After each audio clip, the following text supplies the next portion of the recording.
See, Yeah, I want see to make it. You're sure. good to go. All right.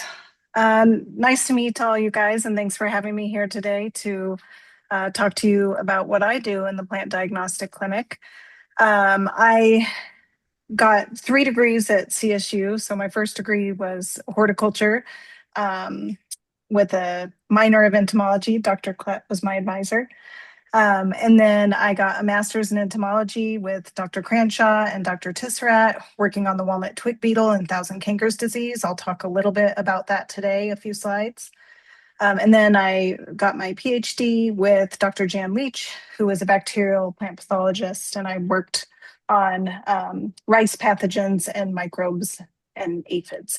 But now I'm the director of the Plant Diagnostic Clinic. I'm going to put my laser pointer on here.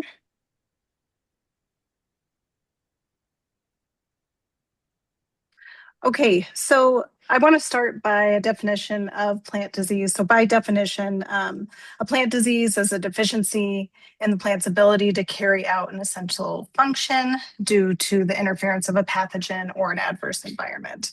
When we think about plant diseases, we can have abiotic causes, such as drought, like we're experiencing now, or infectious disease or biotic pathogens.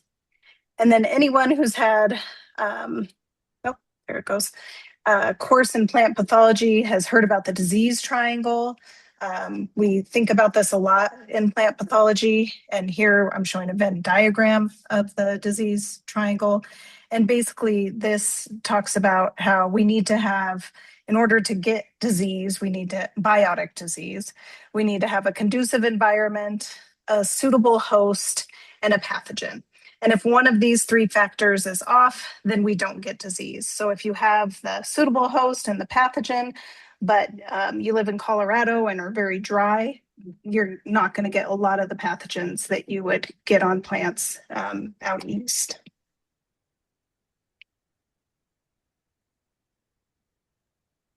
So why is this important? Why is it important to keep in mind about plant diseases? Well, plant diseases are emerging at an unprecedented rate. This is a map here where I'm showing first report publications. So plant pathologists love to put out first reports, and those are a publication that describes the occurrence of a new disease or a disease that's already been defined but is in a new area. And so this map here is showing the dots are years broken up here. And what you'll notice is there is a lot of red on this map. And those are new diseases reported from 2021 to 2025. So there is a sharp increase in disease recently. Part of that is because of our expanded surveillance and diagnostic capacity, but also shows a true rise in disease emergence. Now, you all have probably heard about these historically important impacts of plant disease, these epidemics. One of the most memorable ones is the Irish potato famine of 1847, which was caused by the late blight of potato caused by Phytophthora infestans. And so Phytophthora is a fungal-like organism that literally translates to plant destroyer. And you can see, it might be too small for you to see, but in this map here, between a few months, this disease spread across Ireland and caused approximately 1 million people to immigrate, and then another million died of starvation. So a devastating consequence of a plant pathogen there. And then also a couple that people don't think of quite as often because there wasn't the impact on human lives was Dutch elm disease and chestnut blight. And both of these were caused by invasive fungal pathogens. They affected millions of trees that were native in North America in the early 1900s and caused permanent damage to the forest ecosystems. So it's just an example of how plant pathogens can devastate a natural environment or natural system and not just agriculture. So why do plant pathogens matter to urban forestry? Well, trees are your assets. A misdiagnosis of a problem could mean an unnecessary removal or a missed problem. If we have diagnostics, then we can make earlier and better management decisions. And most of the time, the problem isn't treating the issue with the tree. It's finding out what the problem actually is, so we can make meaningful management on, or have meaningful management practices for those problems.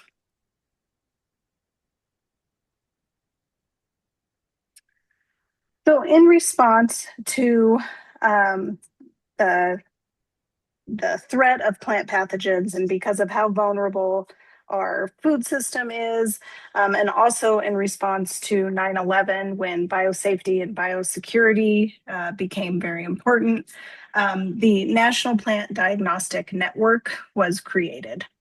And this is a diagnostic network that consists of a consortium of diagnostic labs across the United States with the goal of protecting national plant health. I'm going to tell you a little bit more about NPDN. So the National Plant Diagnostic Clinic, or National Plant Diagnostic Network, has about 70 diagnostic labs in it, and they span 5 regions. There's the Western region here, Great Plains region, that's where we belong, North Central branch, Northeast Plant Network, and the Southern Plant Network. Each region has an expert lab. So in our region, Kansas is the expert lab. Some have 2 for various reasons. And the National Plant Diagnostic Network provides diagnostic services, training, and education, which is nice. There's a lot of options for diagnosticians to have training and learn about plant diagnostics. They really support that and fund training for diagnosticians. All the data that is collected from the 70 diagnostic labs is recorded and shared in a national data repository. And this is a really powerful resource to look at trends of pathogen emergence. Since the creation of NPDN, the network has served 97% of the counties in the United States. So that's over 3,000 counties. It's supported by federal funds, state departments of agriculture, and other stakeholders across the US. NPDN is in the process right now of requiring that each of their labs become accredited, and that's to evaluate the expertise of the personnel, make sure that each clinic has the proper diagnostic capacities and understand their capacities, to look at their infrastructure, find out if they need more support from the network, and make sure that they have good quality assurance for all of their labs. So we're in the process of becoming accredited right now. Any of you familiar with the Plant Diagnostic Clinic may know that in recent years it's undergone some big changes. The biggest being we moved from the main campus of CSU to the SPUR campus in Denver. So main campus Fort Collins to Denver. And that happened, I believe, in 2023. That was before my time at the clinic. But we're now at SPUR. We also changed departments, and we're still defining what these changes mean. And another change is we have a whole new staff. And so we have a dedicated molecular diagnostician, which has really helped us increase our capacities. And I came on as director about a year ago. So we are located at SPUR in the Terra building. Let's see, try to get my cursor there. I don't know if anyone's been to SPUR. It's on the National Western Campus. And the Terra building is this green box here on the map. It's most memorable because of the living plant wall that spans 2 floors. It's really neat. It's a neat place to go visit.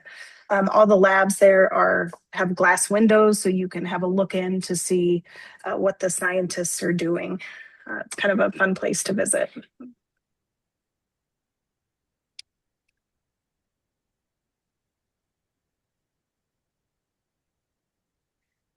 This is a screenshot of our website. So if anyone is interested in submitting a sample to the Plant Diagnostic Clinic, you can go to our website. The easiest way to find our website is just to Google CSU Plant Diagnostic Clinic, and then it'll come right up. And there's several steps to get your sample to us. First, you have to prepare your sample. And on our website, there are sample prep instructions. Here's an example of turf, but we have examples for, if you want to collect for verticillium wilt, there's instructions on how to collect. Next, you have to download your sample form. For most people, that's going to be this plant disease diagnosis form here. And then deliver your sample. So 3 options for delivery to us. The first being you can mail in your sample. You can drop off your sample at SPUR, or for our Northern Colorado clients, I live in Fort Collins and commute down here. So if anybody wanted to arrange a meetup on CSU main campus, I'm happy to do that.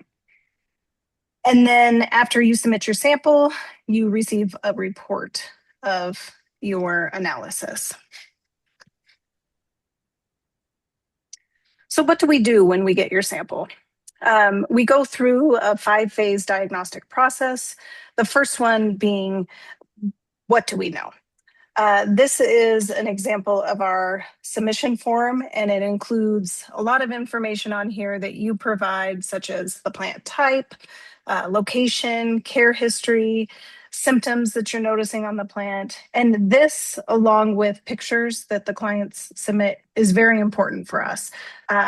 We really look at these and ask that they're filled out completely because they help us make an accurate diagnosis.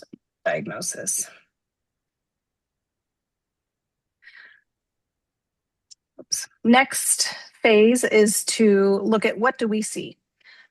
Here I'm showing some plants with some pretty big symptoms, and that's just what we're looking for. We're looking for signs and symptoms of disease.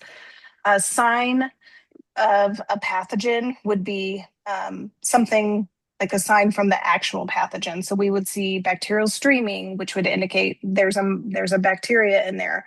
Or do we see fruiting bodies, which would indicate fungal pathogen. So we're looking for actual signs of pathogens or insects, and then symptoms of disease.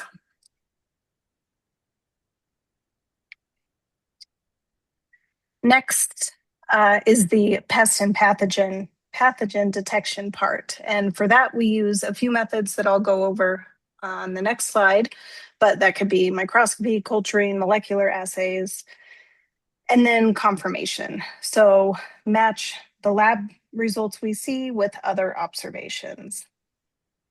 And then finally, we make our diagnosis and provide evidence and science-based recommendations to our clients.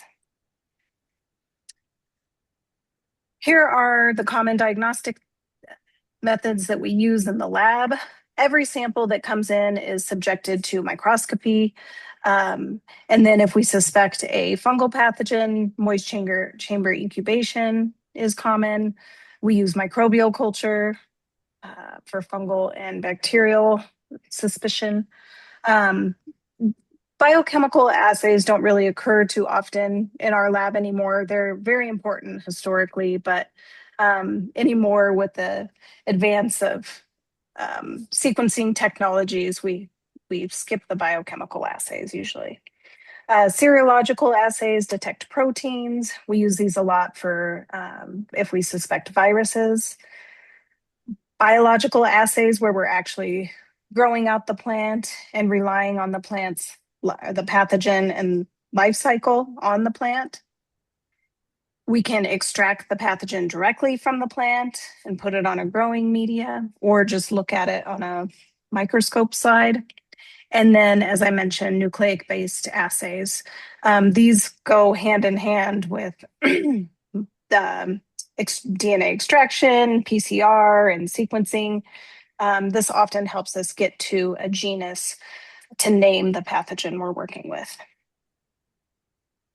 So to summarize what our processes are in the lab, we combine the information of the environment, the plant history, etc., with our initial observations, signs and symptoms, or patterns that we notice in the field or in a whole plant bed. And then we combine that with the findings, the evidence of the pathogen or evidence of an abiotic cause, and consult the literature. So we're very often looking at extension bulletins from our university and other universities. We rely heavily on compendiums if they're available for our host. And then if you all don't have this book, Insects and Diseases of Woody Plants in Colorado, you should. It's a great resource for trees. So often diagnostics can be unsolvable puzzle. So I don't know if you can make them out here, but all three of these are puzzles. This one has a bunch of pixels. This is just a gray puzzle, and then blades of grass. I love puzzles, but these ones are really complex. And sometimes it feels like what we're doing in the lab can be one of these unsolvable puzzles.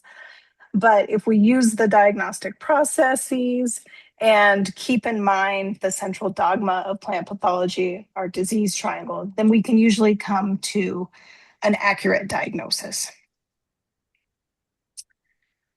Just getting into a little more tree-related data here. So in our clinic, over half the samples that are submitted to the Plant Diagnostic Clinic are tree samples. In 2025, 56% of our samples were trees. In 2024, 46%. So it's always right about half of our samples are from our trees. And that's usually comprised of mostly homeowners, but also arborists, city foresters. That's, excuse me. The most commonly requested tests that we get from arborists or homeowners are general disease diagnostics, pine wilt nematode, verticillium wilt, anthracnose, needle cast diseases, and insect issues. I want to just go through some of the common diseases we see in our lab. This first one was adelgids. This was a really cool sample.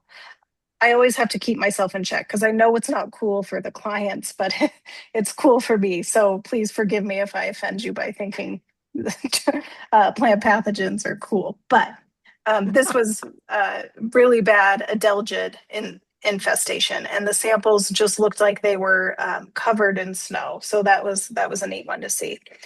We see a lot of spider mites. Aphids are very common. Bark beetles, pine needle scale, juniper scale, and then some abiotic things that we see on conifers are environmental or winter damage. We see herbicide damage every year. And then for biotic plant diseases, some common ones are pine wilt. We get quite a few requests for pine wilt and always get positives in the lab every year. Sneed. This is one of or probably the only needle cast disease that we see on urban trees. As far as I know, and when I talk to my mentors, they tell me it's just not very common to see. They've never seen needle cast diseases on urban trees other than Sneed. Cytospora canker. And then when we look at deciduous trees, some insect problems we've taken recently are aphid eggs, oak gall wasps, honey locust spider mites, blister mites, plant bugs, scales. Then the abiotic issues we've seen recently, some salt damage here, nutrient deficiency, hail damage is common. We had one client, didn't know what was going on with his plant. It turned out they were ash female flowers. So that was a fun one too.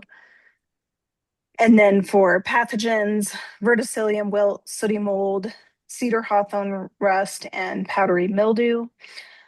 I'm going to pause a second because everyone asked about what your favorite, or everyone described what their favorite tree was. And I'd like to take a second and show you a close-up of my favorite pathogen if I can. We'll see if it works. Okay, I think it will. So let me move this. So I just love rusts. And this came in last year, the cedar hawthorn rust. And they're just so fascinating. They look really alien. And so here you can see the ACEA and the acial, the fringe where the spores come out on this hawthorn. So that was an exciting one for me. If anyone else has a favorite pathogen, please put it in the chat. I'd love to hear. Well, Emily, I think we'll have to ask that in a future introduction, is what your favorite or most annoying to fight pest is. So thank you for suggesting such a great thing. But please still answer the question in the chat. But great suggestion. Thanks. So as an urban forester, when should you submit a sample to the Plant Diagnostic Clinic? Anytime you see unexplained decline that can't be blamed on like drought or other abiotic causes in your area.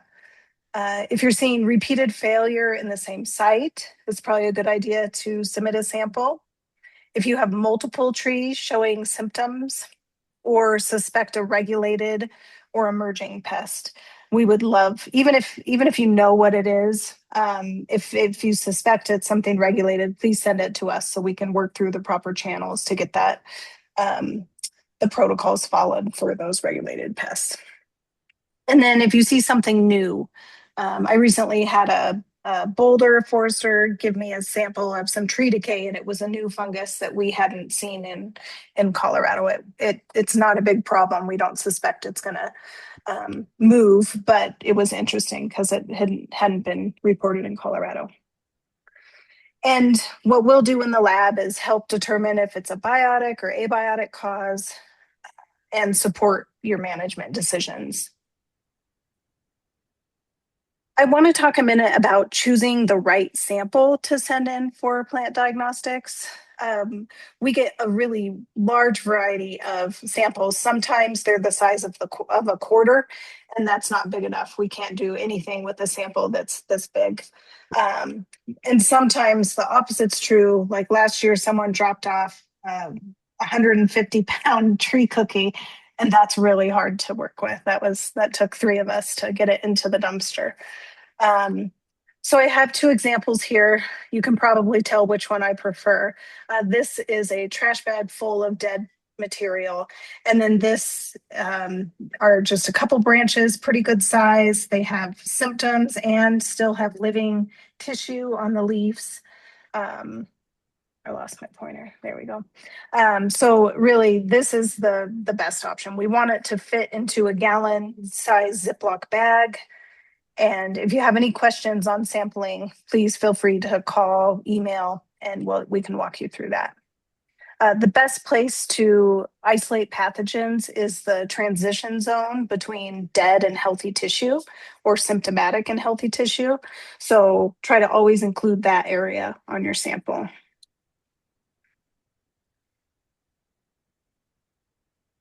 Some of the current priorities in the lab.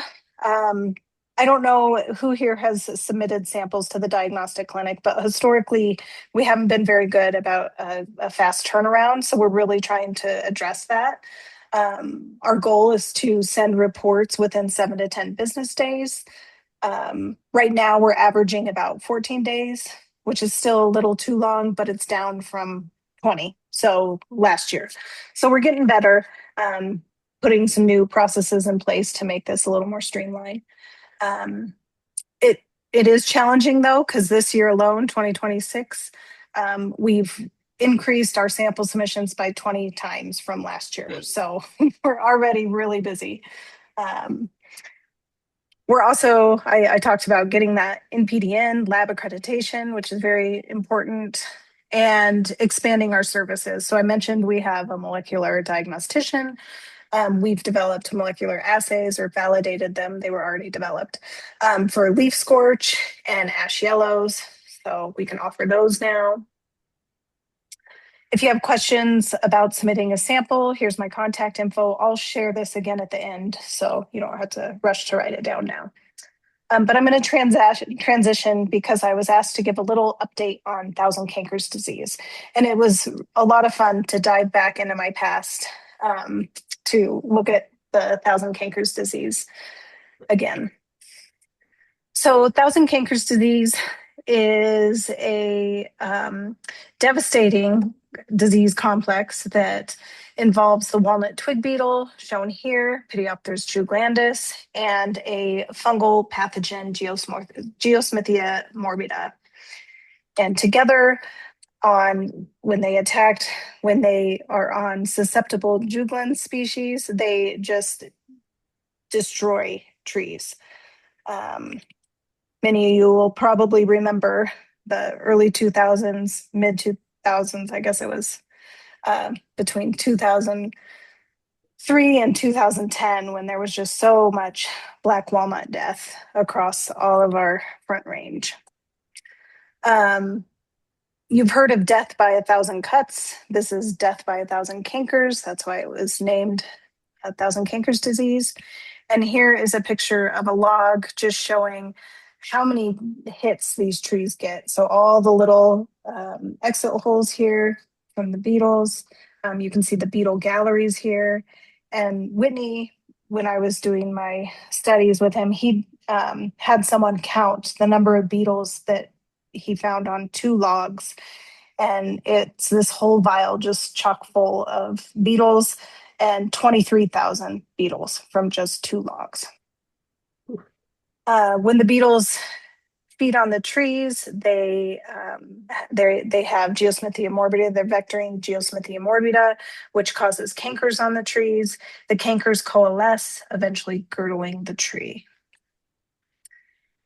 A little history of black walnut decline. So in the mid 1990s and early 2000s, black walnut decline was noticed in Utah and Oregon, and then in 2001 in Colorado, and it was associated with walnut twig beetle. In 2004, walnut twig beetle was discovered in Colorado. In 2008, a fungal symbiont, an unnamed fungal symbiont, was associated with the walnut twig beetle, and the disease was named Thousand Cankers Disease.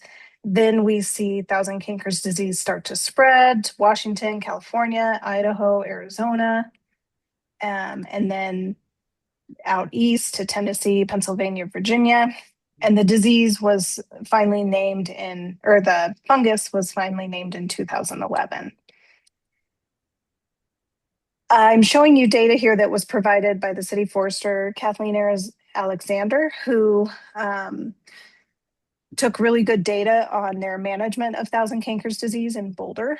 And this is a summary of the data she sent me. So in Boulder, between 2003 and 2005, they started to see rapid escalation of decline.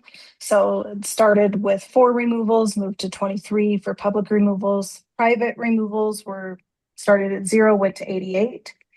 Then the peak impact was really seen between 2006 and 2010, where you can see a huge increase in the number of trees removed, especially private removals shot up to 1,033. Then from 2011 to 2014, we saw a sharp decline, and it's still present, but the numbers are much lower than in 2006, probably because such few black walnuts remained in Boulder. So that's why we see such a huge drop off. There was just a way lower source of host around. And then from 2015 up to now, there is still a low level persistence. So you can see between 3 and 6 removals in that time. They're no longer tracking private removals, so I don't have data for that. So now what? Are walnuts safe to plant? Are the walnuts that still remain, are they safe from Thousand Cankers Disease? Well, the current reality is that Thousand Cankers Disease is still present in Colorado. We do get multiple samples sent to the clinic yearly, although it's existing at low endemic levels. We have fewer hosts. The trees that remain could have some tolerance to the fungus and the beetle. Biocontrols can also play a role. They could have caught up to the beetles and are controlling them at a higher level. And then also environmental aspects could be keeping this disease at bay. But we're not risk-free. So host selection really matters if you want to plant a walnut. You'll want to look into which species are more tolerant, such as the Arizona walnut, and avoid the most susceptible butternut and black walnut. All right, I think I'm out of time, so I will stop there. And if anybody has any questions, if we don't have time to do questions now, please contact me and I'm happy to chat. Emily, we did have one question about accepting samples from outside of Colorado. We have a few Wyoming folks here. Yep. We take out state samples. We have the proper permits to do that. We just like to have a heads up because there's a bit more involved. We have to, keep them in the fridge for a while, open them in a biosafety cabinet, things like that. So if you could just give us a heads up, an email is fine. We're happy to take samples from out of state. We did get a couple answers to your favorite pest question. good. Allison O'Connor said teleo horns. Yes. Part of that rust life cycle. And then JJ likes the nipple galls on hackberries and the finger galls on lindens. I also love to find those because it also helps identify them. Yes, that is a great feature. Well, thank you so much. I really learned a lot about where you work and how the lab. I'm glad that we were able to share this with folks at the beginning of the spring season so they know who to reach out to with questions. So thank you so much for that. Thank you. And I did share the links of your website for submitting sample information I put in the chat box, and then also the link to the insect and diseases of woody plants, where to purchase that. So that's in the chat box for folks. It is the Bible of plant diagnostics for us who are not in a lab. Or maybe it is for you too. We use it a lot. The pages are tattered. Yes. Well, thank you so much. We can put your contact information in the chat as well. And then this recording will be posted on our YouTube channel soon. And so folks who need to rewatch any of the information can see it again there. So thank you, Dr. Luna. All right, Susan Carter, to be retired shortly. All right.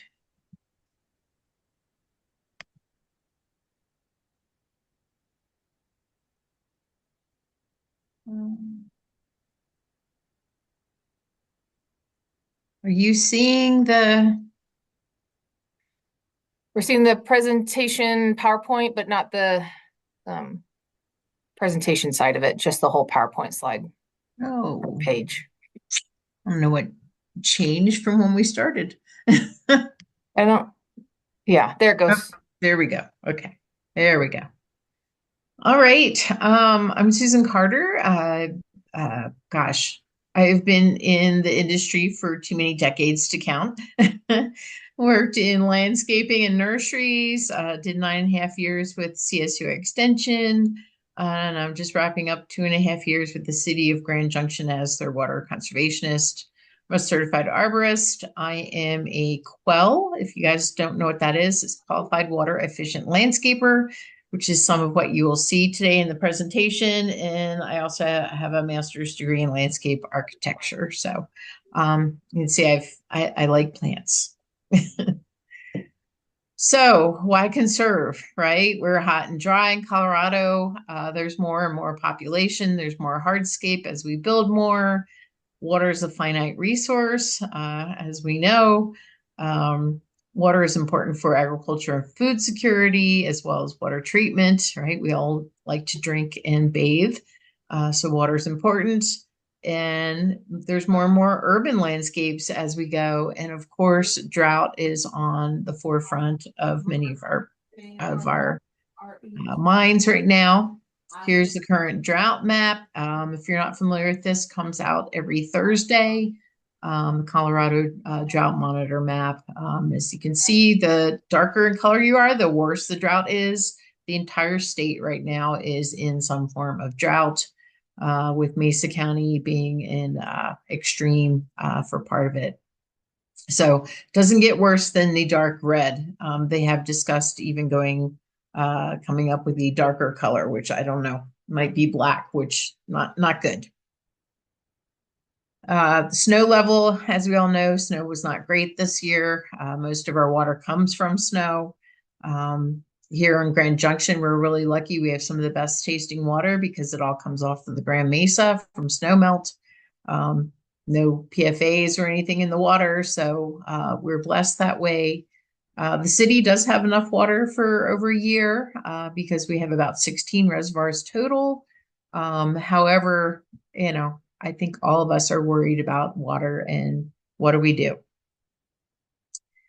So the impacts of saving water, right, reduces the need. And this is kind of where my job grew out of. Years ago, the city did a survey and they realized if they didn't start saving water, if they were using it the rate that they had been, that by 2039, we would need a new water plant. And that would actually come off of the Gunnison, which is a different water source. A lot more cleaning of the water would need to happen. So lots and lots of money to do that kind of thing. So it's good when we can kind of stay with what we have and use simpler forms of water cleaning to have the water that we have. Of course, water security for people, wildlife, fish. If you've looked at the Colorado River lately, I certainly am concerned about our fish. There's spots where you can literally walk across it. I just drove from Fort Collins a couple of days ago, went over to see my son and came back, and wow, it's scary. But anyway, as we know, there's lots of good reasons to save water. There's, of course, ups and downs with water. Using treated water for irrigation within the water system that the city uses within their water district.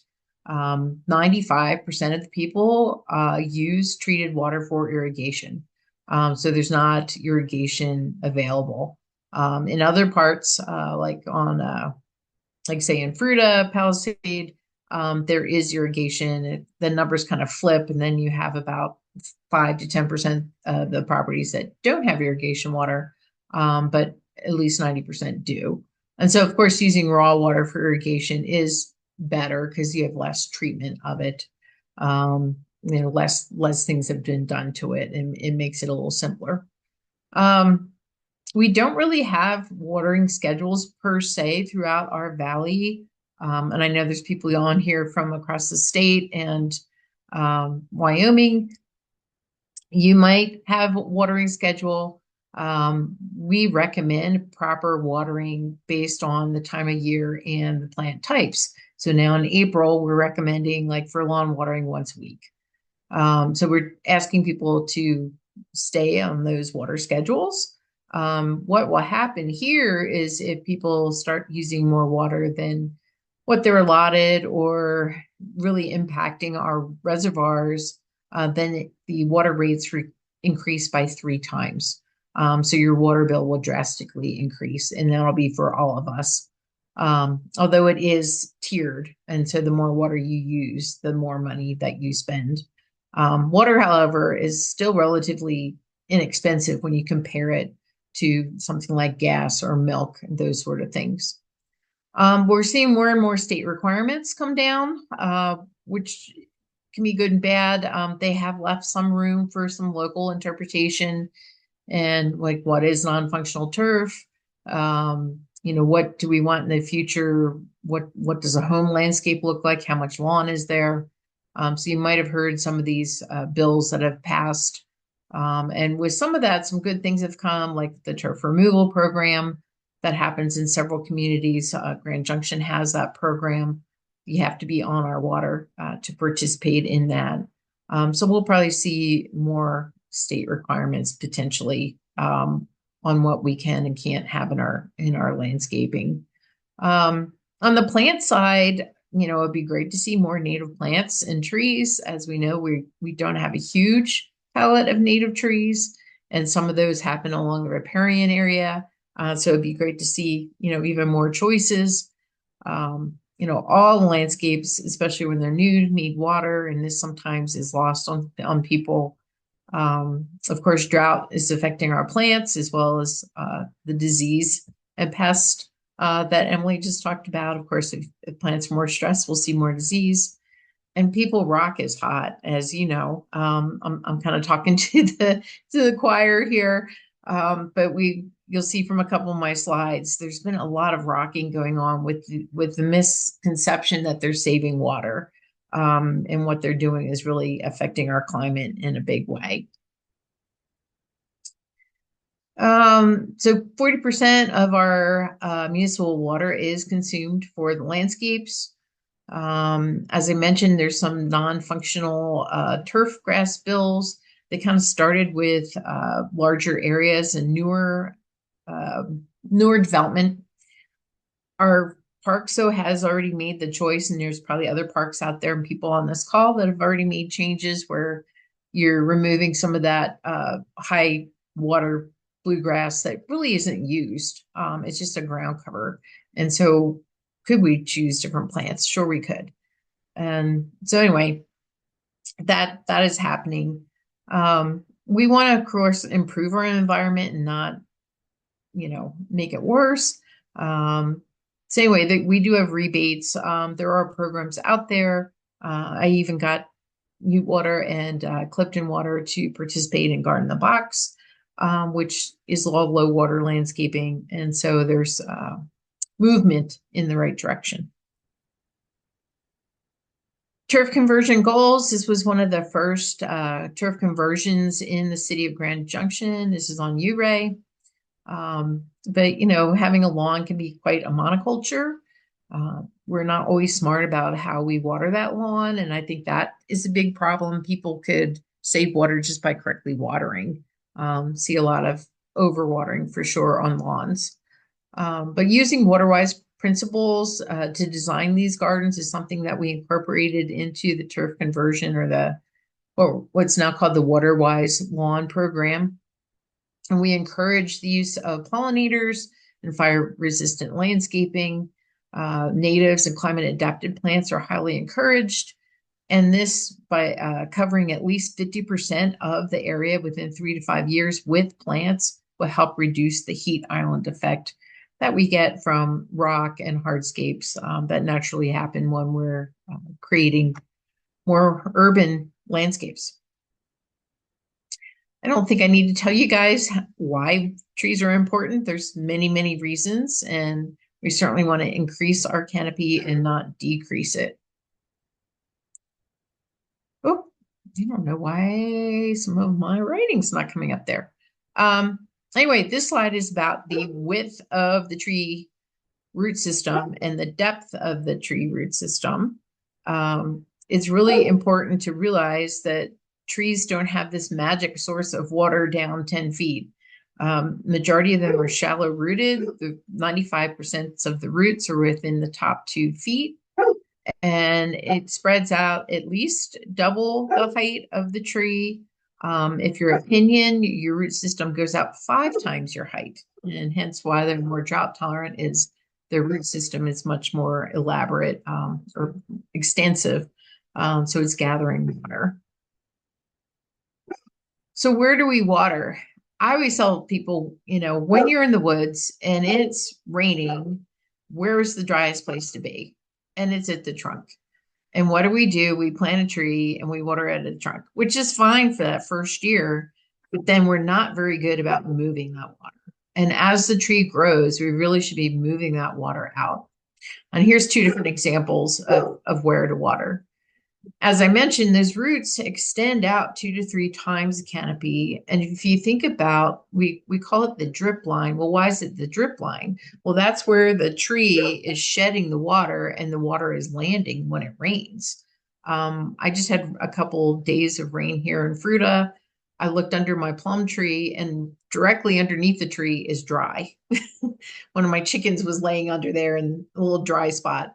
But if you go out further, right, that's where the moisture is. So naturally, trees are set up to kind of push the water out further. And that's really where we want to get the water for the trees and making sure that they're getting moisture.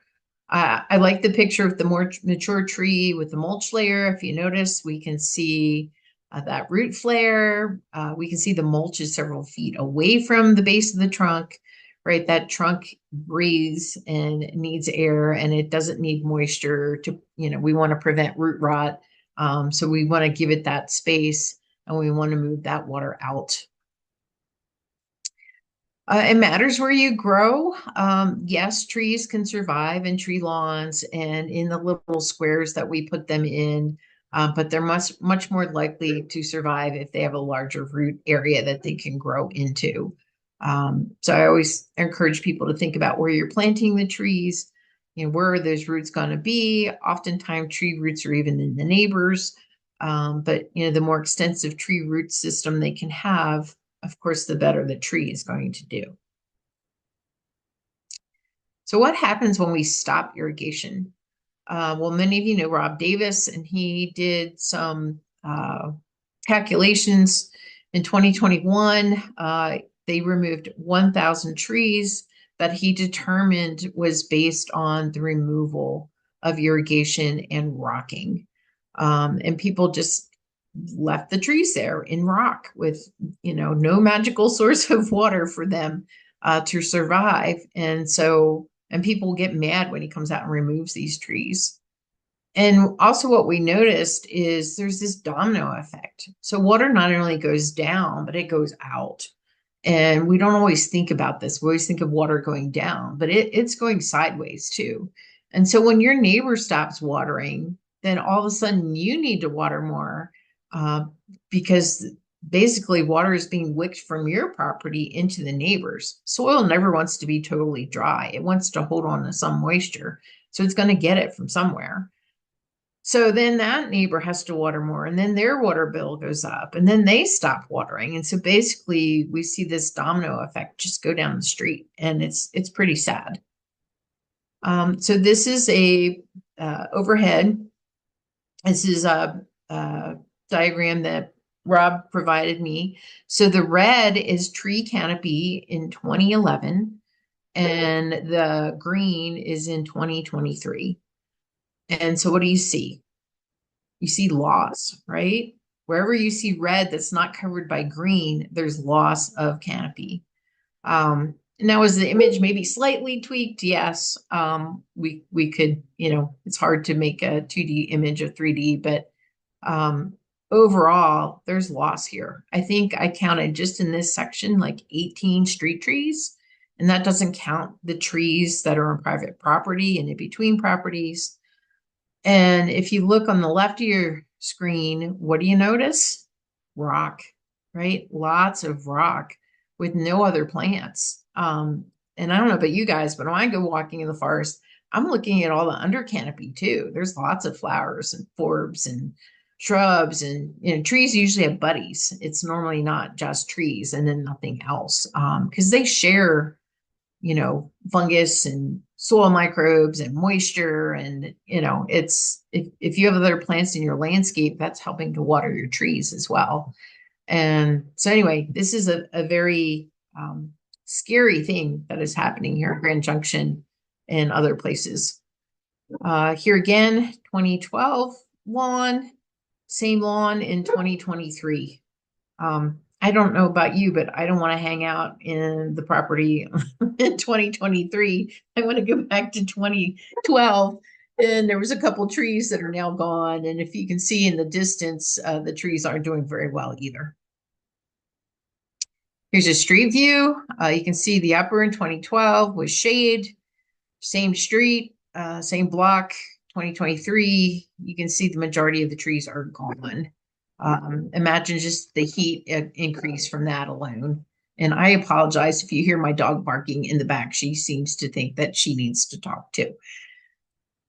Again, 2012, 2023, part of Main Street. Lots of trees just gone. And you can see that, the cars are trying to park in the shade that is there.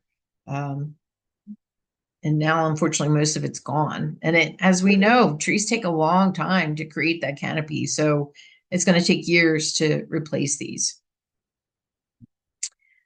So trees often can also die after this turf and irrigation removal.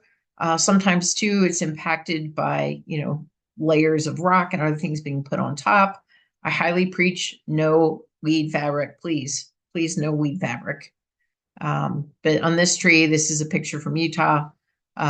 Where's the root flare? Telephone poles don't grow. So if it looks like a telephone pole, right, it's planted too deep. I know Cami and I have both planted trees and have removed lots of soil together over the years. And as much as one year we took, I think, 8 inches off a potted tree. It was so deep. But they can be corrected. And when you're doing a turf removal or changing the landscape, that is an opportunity to try to improve the situation for the tree. And so you can see here's some surgery that happened to a tree, and you can see how many inches deep it was. So please, no mulch volcanoes, keep that mulch away. So other opportunities. This is another one of my turf removal clients. She actually works in the industry, had bought a home, had this mulberry, was just really shocked how shallow the roots were of this mulberry. She put in a new irrigation system, kind of tried to correct some situations with the roots. And I think that is an opportunity if we are changing the landscape to, how can we help the trees and not impact them so much? Trying to impact the tree canopy. I always encourage planting shadow trees or planting more trees or any trees if they don't have any trees. Certainly counts for the coverage that we require of the ground cover and of the rock. Again, no fabric. We do not cover the cost of the fabric in the reimbursement, just because it does cause roots to rise and girdle. It also impacts the soil microbes and even kills earthworms. So please, no fabric. It's also an opportunity when you're making these changes to correct drainage issues, maybe even aiming drainage. Even though we don't get a lot of rain, if we could take advantage of it when it does rain and direct it towards those trees that might need moderate water or greater, that's certainly going to help them. And of course, fixing and updating the irrigation is always encouraged, and there are rebates for that within the City of Grand Junction as well, just to try to get people to be more efficient. I have yet to found in all the irrigation audits I've done, I've yet to find one that was perfectly working and was to the most efficient status that it could be. So water audits, I just mentioned, so irrigation audits pre and post is really ideal if we can do that. It's a little bit harder to audit a drip system, but any kind of spray can easily be audited, and figuring out that uniformity or efficiency. And like I said, I've yet to find one that hit 65%, which an average spray system should be 65-70% efficient if it's working 100% appropriately. I've had them as low as 10%. It's bad out there, people. There's a lot of people that need to do work on their irrigation systems, and that alone would save us a ton of water and help the plants as well. As mentioned, there's financial incentives in certain communities. But this also impacts the community, and we want to keep our trees, but also removing the grass and putting in more water-wise plants really creates a nice habitat, and it kind of brings people back into that front yard. And I always say, let's rethink the front yard. Do we need just that red carpet, or in our case, the green carpet out front? Can we make it more of a pollinator habitat, and then meet goals like reducing heat and lower long-term maintenance, as well as being more fire resistant too. and just adding more biodiversity to our landscapes as well. So steps, I typically go out and do a site visit with people and talk with them up to an hour about the removal. I believe that your landscape should be a personal thing, and that's different to every property. Every property has its own microclimate. People might have their own goals. They're going to have different types of trees. And so basically the plan should meet, what's there and what needs to be done. And so obviously we want to group plants together that have similar needs. I mean, that's just basic horticulture. We want to have things on the same irrigation zone that need that same irrigation zone. And this is another thing that I see over and over that is done incorrectly. Drives me nuts when a drip system's watering the south side of the building and the north side of the building. They totally different needs of water there. So just something to watch for. Have a theme, maybe, maybe it is pollinators, maybe it is more fire resistant. Maybe you're in an area you're concerned about that. What are you going to keep? What is healthy? So as an arborist, I look at the trees with them and decide, help them make choices about, can you save this tree? Is this worth doing? I did have one client where I told them I wouldn't do turf removal. They had linden trees. You could see the neighbor had done turf removal, not a very good job of it, and their linden was dying, was on its way out. So certain trees are going to be much more susceptible to change and have issues with that type of change. And so I have conversations with Rob Davis too on things like this. They, what do you think of these trees? Are they gonna handle the change? And how healthy are they? And can we say, hey, we'll give you some credit for plant coverage too for those, which we do. And of course, updating the irrigation. They have to give me a plan, verbally. What are they going to do with the irrigation? Are they going to change it to something that's much more efficient? Going to rotors from drip is more, it increases efficiency by as much as 15%. Of course, going to drip is way going to improve efficiency, but we do want to make sure that we have that coverage. So we're watering the entire system of the tree. And then, of course, installing the plants in the mulch and maintaining is very important. So best management practices to conserve trees. One is it a tree that's healthy enough that's going to be able to handle the change? I always say trees are like people, they don't like change. Schedule a turf removal when cooler will also help the trees versus doing it in the heat. We all get stressed when it's 100 degrees here. So if we can avoid making major changes, then that's important. Let's try to water the trees deeply several weeks prior to the project. So we know they're going in to the project hydrated. And if the project takes a long time, of course, we want to apply more water if this landscape transformation is just dragging on. Avoiding heavy machinery and avoiding crushing roots, breaking branches, removing bark. Of course, we don't want to damage the tree. A sod cutter might be okay, but I always tell people, let's avoid the bobcat in the front yard. If you have a big, beautiful tree, that's not going to help the tree. Place temporary fencing at the drip line or further out, or per code, or per the city forester, if that it is not just on private property.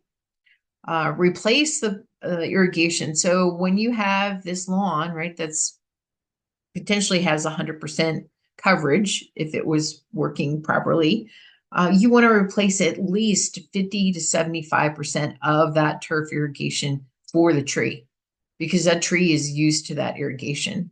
So you can't pull out a whole spray system and put like 2 drips on a tree. That's not going to do it. You need to have a system that's going to, like I said, water at least 50% of that space. And then, of course, making sure, as I mentioned earlier, to keep that mulch away from the tree. This is us actually out doing an audit. This is my intern Stefan last year. He was amazing, very data driven. But this is what happens when we do an irrigation audit. We actually put the cups out there. You see them with flags. We label where all the heads are. This one was a nonprofit, and there was no irrigation heads on the north side. And they had tried adding different heads to try to make sure they're hitting the whole system. But when you add different types of heads together, they water at different rates. So it really just screws things up even more. Versus just, they should have just added another line of irrigation on this property. But thinking through irrigation is really important. Irrigation has gotten much more efficient and smarter. The smart controllers, a lot of them are weather-based. You can hook them to Wi-Fi, so they're actually pulling from weather stations. Adding on something like a soil moisture meter or a rain sensor can really help. So if we do get rain, you can set it to say, like, don't water for 2 days after it rains, and it will automatically do that. A lot of them too are on the phone, and so you can be out of town and you can hear that it can rain and you can turn your irrigation system off. And many of these are fairly cheap. If you don't have a ton of zones, you could get a smart controller for as little as $100. So they've come just a long, long way. But I always say you can make a controller dumb. So don't override everything and just, set it and forget it. It needs to be changing at least monthly based on our ETO, which I'll explain a little bit here. So trees, I mentioned lindens already that just don't handle that removal of turf. Others that might not handle it would be red and white oaks, hickory, sugar maple, many of the conifers, tulip tree, beech and birch. Some that will tend to do better would be things in the poplar family, hackberries, sycamore, honey locust, mulberries. Some of those just tough trees. Always assess the tree prior if there's going to be a turf removal. And just like people, trees are individuals. We don't know their total history, what kind of stresses and things they've gone through before. So it's just kind of good to look at the health and assess it. How well has it been growing? What's the annual growth on the tree? And then making that decision, is it worth going forward? Mentioned this before, but I really think each property, warrants looking at and deciding how you're going to remove turf. Sod removal could be done by running a sod cutter and doing that. If there's no roots, go for it. Go for the rototiller or even the heavy equipment if there's no root system underneath that turf. I've had a few clients that have done the sod smothering, and I believe I have a slide on that. And sometimes chemical removal might be the best choice. Again, you're going to look at, is it a thin barked tree? We really want to make sure we want to keep away from the chemicals. And you can go from a high water grass to a low water grass, and that could be done potentially by mowing really low, dethatching, aerating, kind of stressing out the grass that's already there, and then putting a lower water grass seed in there. And eventually that lower water grass is going to take over if that's the way you're watering. So here's the smothering technique. I really prefer the craft paper to the cardboard or newspapers. It's in a roll. The idea is for this to go away, and so it shouldn't be here long term. So you want to wet this before you put the mulch over top. It's going to take about 6 to 8 weeks for the grass to go away. If you have a Bermuda, though, of course, it's going to try to come through. I had a couple gals that did this method, had Bermuda, and then they just spot sprayed to get rid of the Bermuda. But again, this is a temporary thing. We're just trying to smother out the grass. We always want to think about those other roots that are there.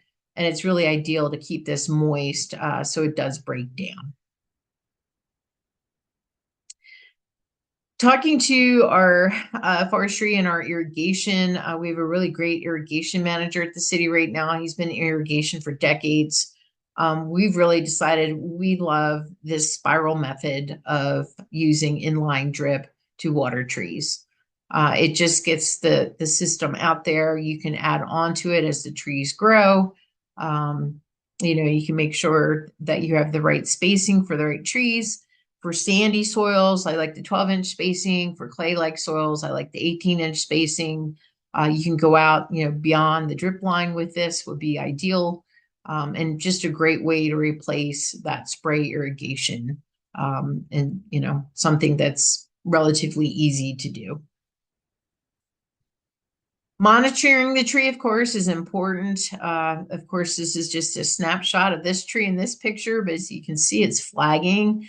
And so it makes you, scratch your head, what's going on here? We really don't know how much water it's getting. I'm assuming that this might have been here before the rock was added. Or we can just pretend it was here before and there was turf here and then the rock was put in. But not really seeing the root flare, is there fabric there? Where's the moisture coming from? You can see shade on the bottom, that there's obviously other trees. So is there enough moisture there to handle all the trees that are there? And of course, canopy thinning can indicate stress. So you always want to monitor the trees and plants you put in. And unfortunately, a lot of our landscapers are still quite confused about water-wise landscaping. The first one that was put in, the landowner called me. He was panicked. The landscaper was watering 3 times a day every day. And I said, that would have been great if it was sod that you just put in, but you just took out the sod. We cut it back to 3 times a week. Some of the plants were little. The landscaper had trouble finding a few of the species. The client picked out very low water plants. And so some were in like 2 1/4. So he lost just a handful of plants. I think he put in 110 plants and like 105 made it. So it was pretty low loss, but they would have continued to water 3 times a day. I think the losses would have been much worse, since they were very low water plants. So they're now thriving, and it's actually going to be on a native plant tour this summer. So excited about that. So let's jump into irrigation scheduling. Hopefully I'm doing okay, Cami, with time. But I do a lot of this. Learned a lot through Quell. I took a 3-day class, Quell class on irrigation auditing. And people, unfortunately, will often water and just set that clock and forget it and water the same all year, throughout the whole season, not realizing that things change, right? Our hottest time is that end of June into mid-July. Longest days are in June, and that's really important because ET is high then. So ET is evapotranspiration. The evapo comes from the ground cover, or the soil, what's evaporating off of that, and the transpiration is what's respiring or coming off of the plants. And so that can be measured daily. And so it pretty much, the curve pretty much follows our heat, which makes sense. As days get shorter, though, even though it's hot, so even though August is hot, the ET is much lower than it is in June and July. So you do not need to water as much in August as you do the end of June, early July. And then think about when it's coolest and driest. Of course, April and October here. April here, I find that we start out in a deficit. I know the Front Range was telling people not to water. I think a lot of our things wouldn't make it if we didn't do at least one good April watering. Just our winters have been so dry, just, little to no snow and moisture. So important to kind of start off the year moist and end the year moist, just so those root systems are hydrated. So this is the ETO chart that I put together with averages. And so you have a monthly average, and then I divided this by 4.3 because that's the average amount of weeks per month to get the amount per growing week. And then you have the total per year and the irrigation system. And then our precipitation, which on a good year, we're averaging 8.8 inches of moisture here in Grand Junction. Of course, we've not been seeing that. I have lived years where it's been like 11 plus inches. I normally just calculate my ET without using the rain because it, at least in Grand Junction, is not dependable at all. Now you can reduce your ET where you're using the ET number to calculate how much water you need. We are using 100%. Now you could knock off 25% just off the top. And, you know, because we know a lot of plants can survive on 75% of ET. There's been some surveys done on that, and they seem to not blink. This was a project. Rob came to me and said, "Hey, I need help figuring out how much water it takes to water a tree, rather than going on just the 10 gallons per inch." And the reason he wanted that was, you know, we have a code that says that if you have street trees, you have to water the street trees. Well, what does that really mean in dollars? You know, he wanted to send some letters to certain people. This is actually a commercial property we're looking at. And these beautiful oaks were not being watered. They're now being watered. Unfortunately, I think the last one was lost, but the other two are still surviving. And so I ran through this quell calculation that I learned. And so basically you use the landscape area. So Rob went out and actually measured what was the canopy. And so I had the caliber of the tree and the canopy. And then we use plant factors. So basically this is how thirsty of a plant is it? You know, a 1.0 is like a Kentucky bluegrass. Like say a 0.6 is like a moderate water tree. For your desert plants, you know, 0.3 would probably work. There are some plant factor numbers you can find out there. If you're not familiar with Seawell, it's the Center for Water Efficient Landscaping. It's in Utah. They have some of these public published plant factors. And then I know CSU is working on some information on trees. Excited to see more of that come out. But hopefully in as time goes, we'll get more of these specific plant factors. But for now, I kind of go, you know, is it a moderate water tree, or is it a drought tolerant tree, or is it a high water tree? And then I determine my plant factor based on that. And then, as mentioned, there's 4.3 weeks in a month. So I use that to calculate my gallons per week. And then there's 0.623 gallons of water in 1 inch of water for 1 square foot. And so that helps us figure out how much water we need to put down. Of course, there's lots of variables with these plant factors, you know, but here's just some examples. So cool season turf, 0.8 to 1.0. Warm season turf, you can see, uses about half that amount. So just switching to maybe like a buffalo blue grama grass or a dog tuft turf, which I put in my front yard, uses way less water than the average bluegrass. Moderate woody plants, I use like 0.65 to 0.7. Anyway, you can see. And, you know, we have to think about time of year, ground cover, all these other factors, right? Soils I use more to determine how many times per week I'm going to water. So I calculate how much water I need.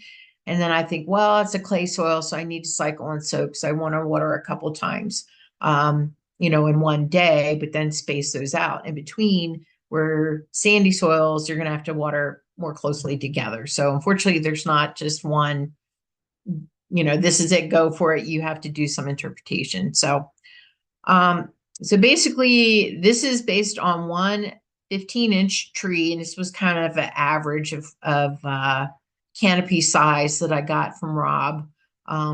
He gave me a list of trees, and so I averaged them. So 572 square feet. I used the moderate amount here, you can see, and did my multiplication. Sorry,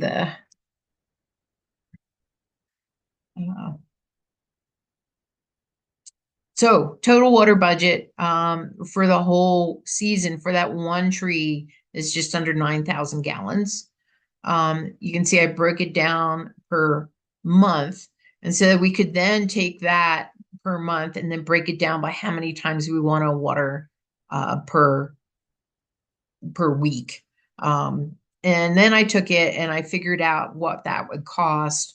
And basically it boiled down to $15 per tree per month was the cost of watering the trees based on last year's water rates. And so water rates are by the 1,000 gallons. And so any of these under 2,000, would be the same. The more water you use, though, the higher the amount gets. You can see here the ETO. The ETO I used here is definitely 100% plus replacement. This is from like a hotter year. I've actually reduced this ETO over a 15-year average. But still, you're looking at $10 to $15, or a total of, $60 a year to water a tree. Some soil moisture checks that I make is like, you can't always just depend on that irrigation, right? So you figured out how many gallons you want to put down. I can't say most.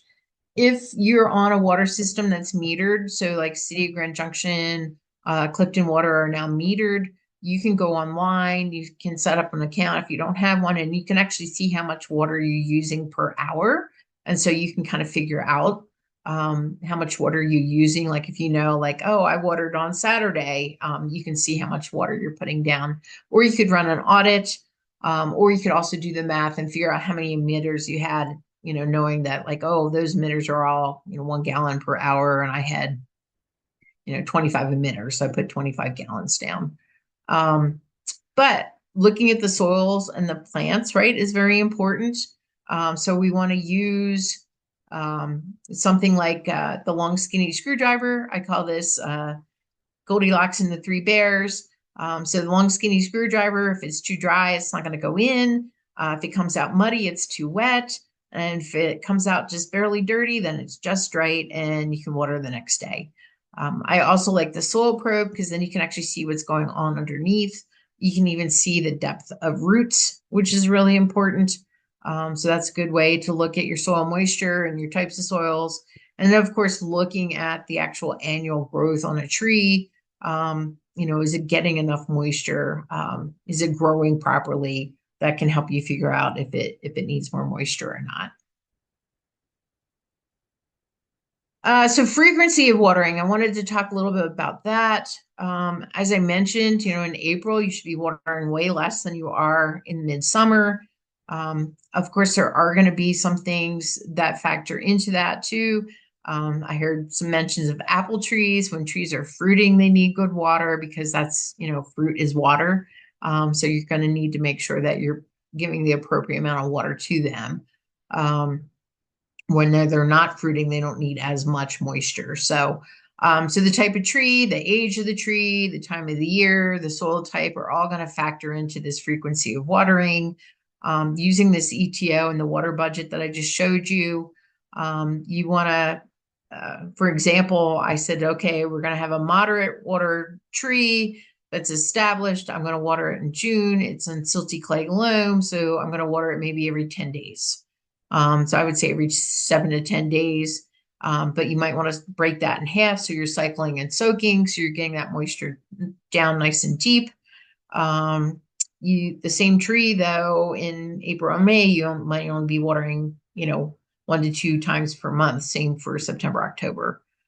So make sure you're checking the soil moisture and the depth to confirm that the irrigation system is working appropriately and that you're running it for the right amount of time. There is a really good handout here from Nevada that's on watering and some of what I just covered, like how to figure out your gallons and that sort of thing. I know this is a lot more complicated than just figuring 10 gallons per inch, but it takes into account the whole tree root system and not just basing it on one factor, which is the caliper.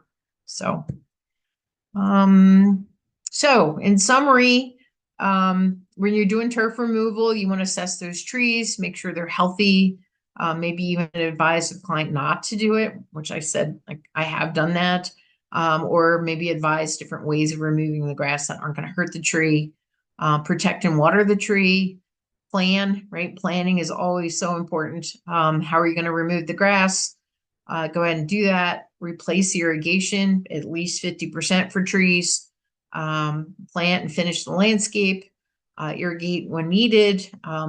Takes 3 years for new landscapes to be fully established. And so the tree is also going to have to deal with changing of, moisture from the plants that went in around it. Using that water budget to calculate it. So the Irrigation Association and Quell are the two main ones that do irrigation water budgets or teach you how to do it. The Irrigation Association uses slightly different terms, but basically it's the same calculation, just they're using different words to mean things like plant factor. And then please change your controller monthly, right? Follow the ET and the heat and water appropriately. And here's pictures of some of our water storage. This is Carson Lake up on the Grand Mesa. I'm also on the native plant. I hope Cami doesn't mind, but I'm doing a plug for the annual conference. The Colorado Native Plant Society, the Plateau chapter, which I'm a co-lead of here in Grand Junction, is hosting the annual conference. Last time this was done it was in 2019, which I also helped host. So we're excited to have it back here on the Western Slope. But May 23rd will be the talks. There'll be plant walks on the 22nd and 24th. And then there's going to be a separate native plant garden tour on Sunday, the 24th. That is a separate charge, but it's happening all that weekend. So hopefully some of you can join. So with that, Cami, any questions? We have a couple in the chat. Natalie's wondering if there's a type of rock you recommend with landscape conversion, assuming there's still irrigation for the tree. Yeah. I kind of like the smaller rock just because it can really hold moisture. The disadvantage of that is you can get more weeds, but you do want your rock thick. Once you're away from the plants, you want to get that 3 to 4 inch thickness.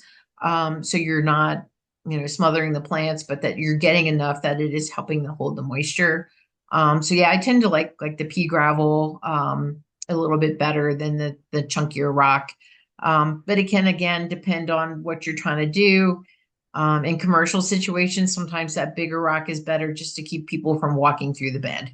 They don't want to walk on the large river rock. So, or maybe an edge of that might help.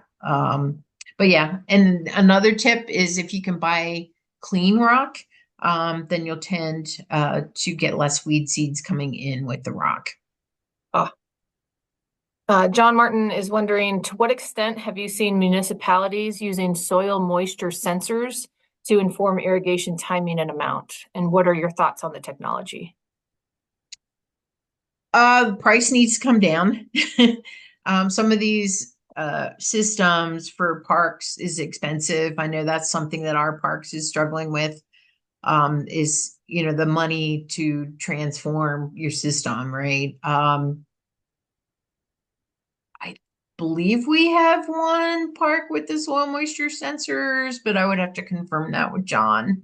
Some of our rebates did help upgrade the clock, so they were connected, that were weather based, so they were connected to the weather systems. Again, they're much more expensive for municipalities, unfortunately. I want to say a smart controller for a large park with that capability runs probably $1,800. Mm-hmm. So once the price drops, maybe more communities will start using it. Yeah, or getting grants for it. The Colorado Water Conservation Board still has money. Some of their funding comes from gambling.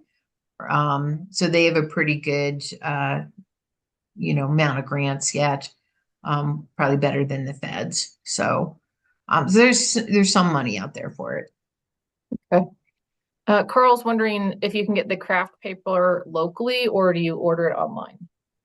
Online's the easiest. There's some package companies you can get it on, like Uline. You can also get it from Amazon. Fairly easy to find. Okay. But it's kind of the paper we used to wrap packages in. So Would you be able to share those spreadsheets that you use for your water calculations? yes. How about if I share it to you and then maybe Yep. you can post Hmm. it?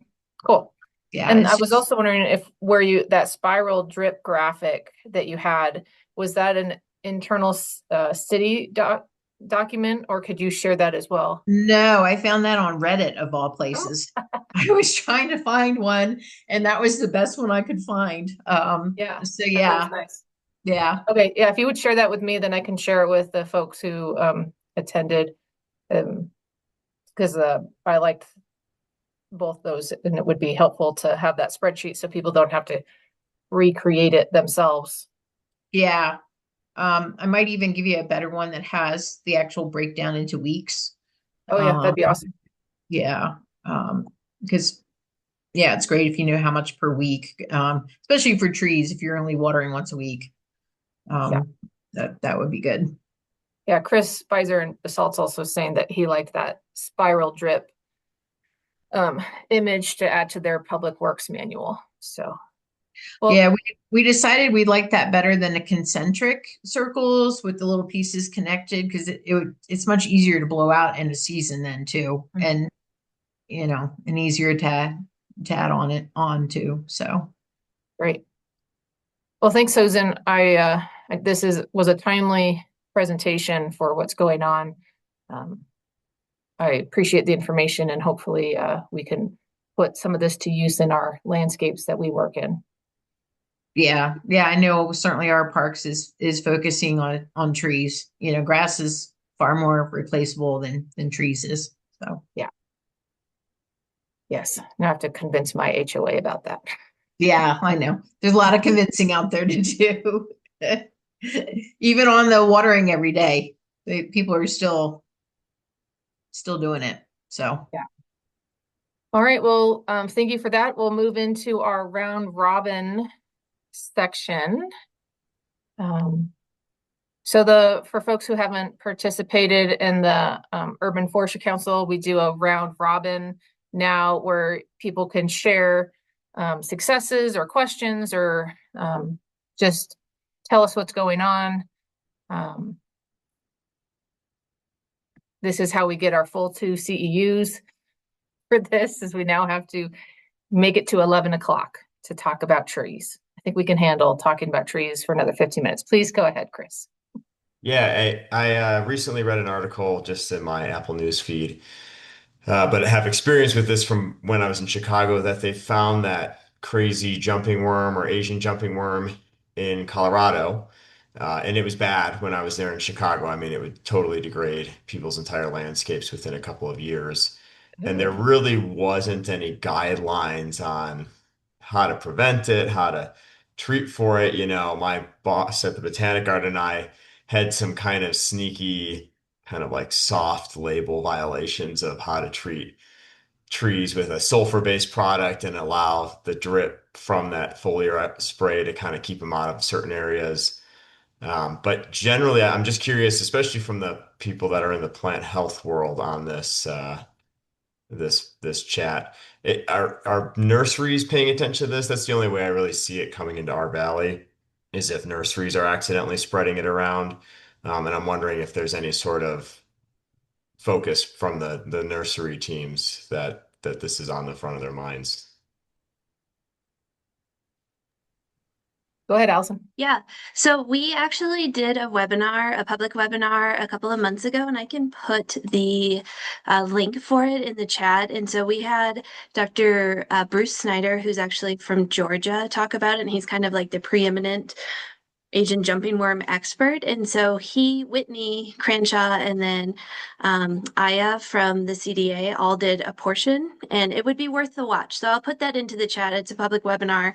And there's not a lot at this point even that you can do, but the CDA is not regulating any sort of nursery stock for this. They just don't have the finances and staff to do that. But I'll put the link in the chat. You can watch it, and then their contact information's in there too.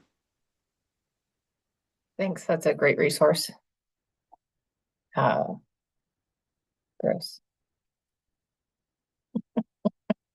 Who else would like to share a thought?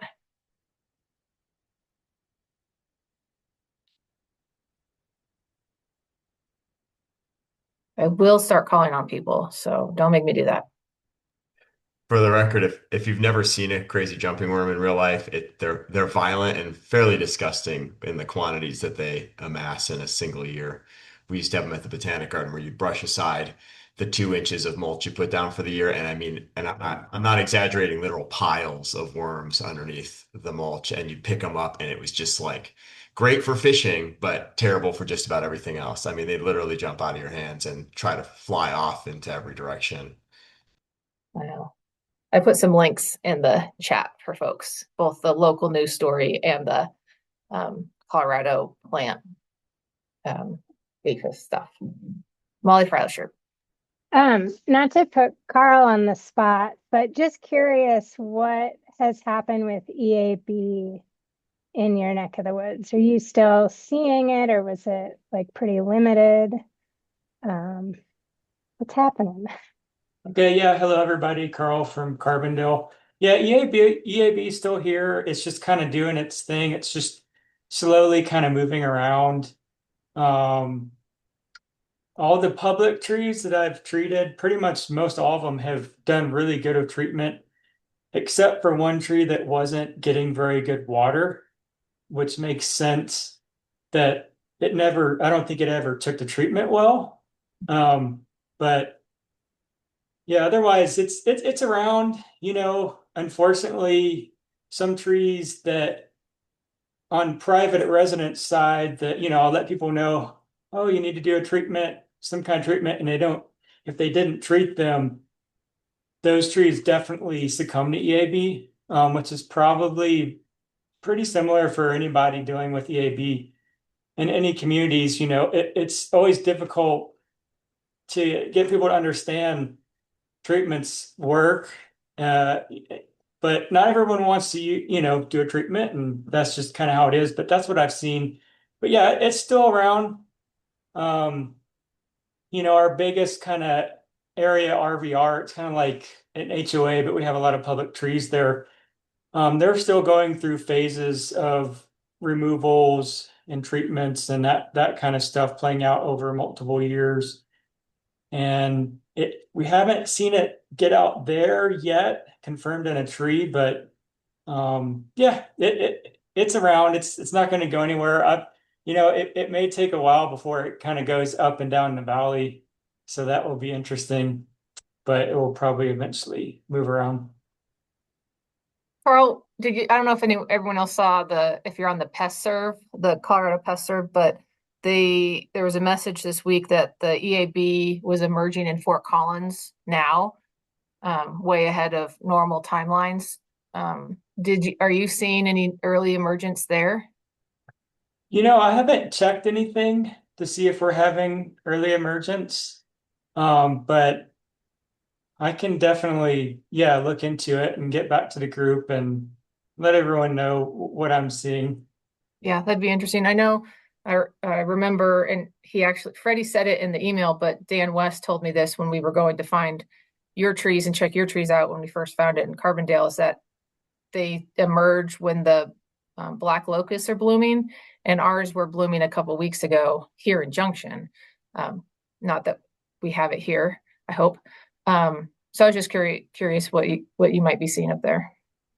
Yeah, I'll take a look. My big thing this year is I'm getting my tree inventory updated. So through that, they're going to look at the condition of the ash trees that I did get treated. And then next year, I'm going to treat again in the spring. I'm doing a 3-year rotation. So I'll really kind of know how stuff's looking after I get my inventory updated sometime this summer. Go ahead. Thanks, Carl. Go ahead, John.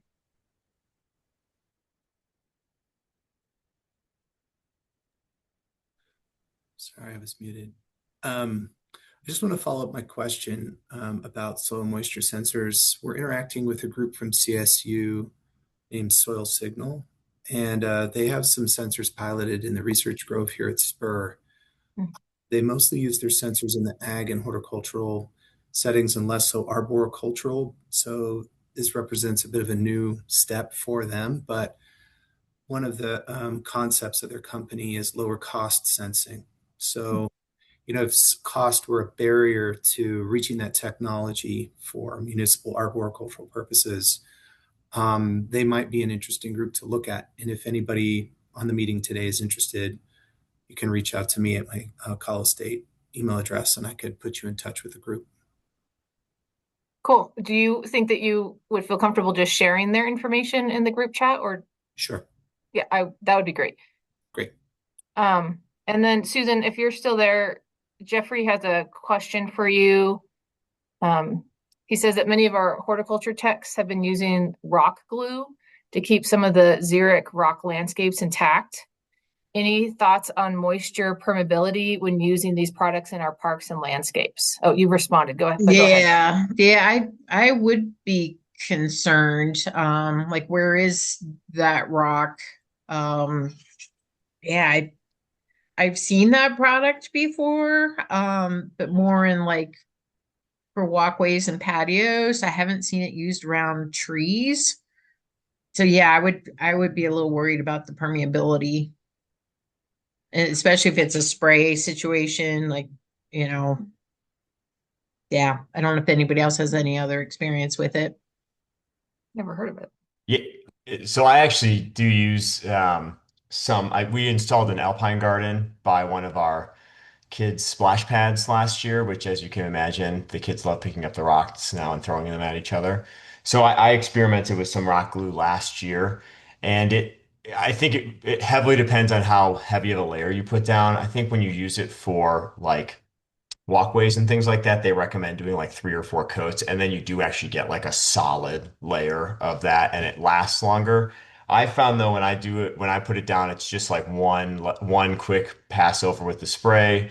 You let it dry. It lasts for probably 3 to 6 months, and I have not seen any issues with water penetrating through it. Albeit that means that it's also wearing off quicker. So I think it's really has to do with like your rate of what you're applying it at. Because I have used it in other places for tests where it becomes essentially like a hard surface that water just runs right off if you use too much of it. Cool. Thanks, Chris. Sanosha, what's your question about slow watering clay pots?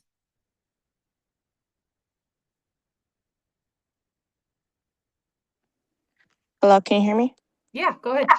Yes, I was just curious if anyone has experience in a medium to large context of using clay pots for watering. I know that I've worked on small neighborhood farms, and that's something that we've done is these kind of is more like a vase, I guess, and digging them underneath the ground and filling them with water for in areas where access to sprinklers could be a barrier due to cost and just homeowner education or maybe just not having that much involvement kind of thing. I've found that that's been useful in a agriculture sense, but never applied it to like trees or anything like that. So I'm curious if anyone else has experience with that. They also have them in like the same clay permeability kind of tools for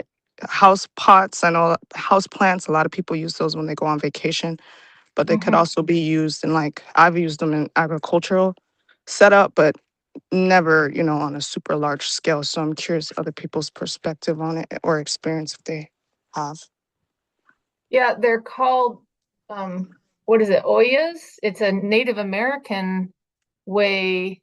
I've heard that the Native Americans have used it as a way of watering. Does anyone have any experience using it?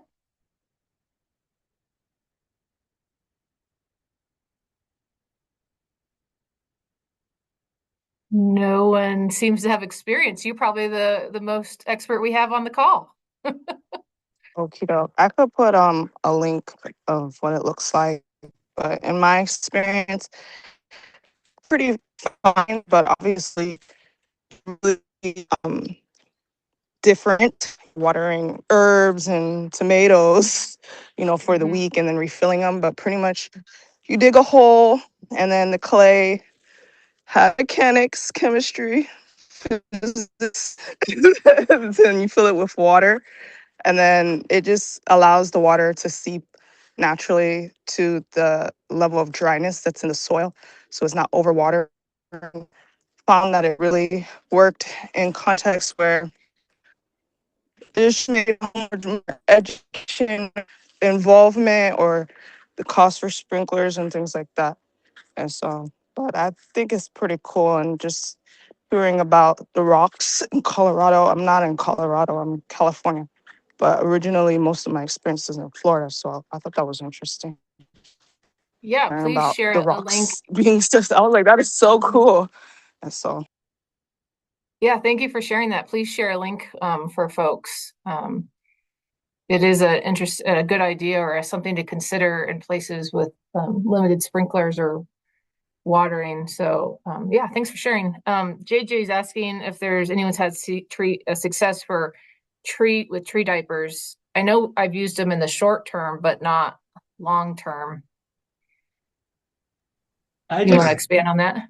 I just started using some like last year and they seem to be doing okay, but I don't have long-term experience yet. I've used them with the company in the past. I'm no longer with them. Um, basically, you set them in. You can buy them pretty big or pretty small, and then you're supposed to charge them with water. I'm sure people are aware of it. I just don't know long term if that's, it takes about 5 years for a tree to get established. So are the tree diapers working to the extent um, helping those trees get established? That's kind of the risk, I think. And especially they were embedded, I think, out on the East Coast and like Virginia. And now out here, it's a lot different, especially this year. So I was just curious if anyone had success with those. This is Brian with Westminster. I've always been skeptical of them, but we recently, I think just this year, actually installed, I don't know, like 20 of them, kind of side by side with other non um, tree diaper trees, and just kind of keep an eye on them. It's not a formal kind of study at all, just anecdotally, just driving by and observing them. But yeah, I'm not aware of any long-term studies. Heather here. I have used tree diapers in multiple locations. I've used them in Nashville, where they worked really well because there's a lot more water there. But in Glenwood Springs, we used them for the past several years. Eric might, if he's still on the call, be able to shed some light on how they're functioning this spring after being around some young trees for the past, I think they've been there for at least 3 winters. I don't know if he's still around the call right now. But. I am still here. Video's not working at the moment. Thanks, Heather. I'd say we do have them down in our park where there's no irrigation at, and the trees are a couple years old now, and they're hanging on. I do think it's kept them from perishing for sure. But I don't know. I guess I just don't have a lot of. I'm just looking to see how they're gonna do moving forward. I think it's provided enough moisture to keep them alive, but I don't know about as far as, getting them the water they need. So I think it's definitely helpful. But I can definitely share more, as time goes on how successful I think they are. Yeah, I will say that the trees in those locations, there was trees that had been planted in those locations in the past, and there just wasn't great access to water there. And in the past, trying to get them hand watered and keep them alive just didn't work. We just lost trees there. And I think, assuming that those trees are still alive this spring, we did keep them alive at least for the past few years using tree diapers, and it definitely helps kind of limp along between those hand waterings. Yeah. Yeah, I've similarly used them in basalt the last couple of years, and I don't know that they're a great an obvious replacement or substitute for proper irrigation, but in my case where I don't have the labor to go back and hand water some of these trees that I'm trying to establish in native areas, they keep them alive long enough when I don't know, go away for a week on a vacation so nobody waters them. They're good for kind of that stopgap more than anything. I'm more No. He's very curious. I don't know if he'll come back. But we're at our 11 o'clock hour. Thank you everyone for staying. Just so you know, the Zoom system does keep track of how long people are on the call. And so in order for me to send the CEUs up, I need to see that you have been on for most of the segment of meeting in order for me to send those CEUs to the ISA. So thank you for staying. And our next meeting will be in July. I have one presentation lined up by Christina Alba from Denver Botanic Gardens is going to talk about some research she's done on tree species. And if anyone else wants to present, let me know. But thank you so much to our presenters, Susan and Emily, and have a great day. Happy Arbor Month. Thank you. Take care. Thanks. Thanks so much. Hey, Emily, could you hang on for a minute, this Neil? Yeah.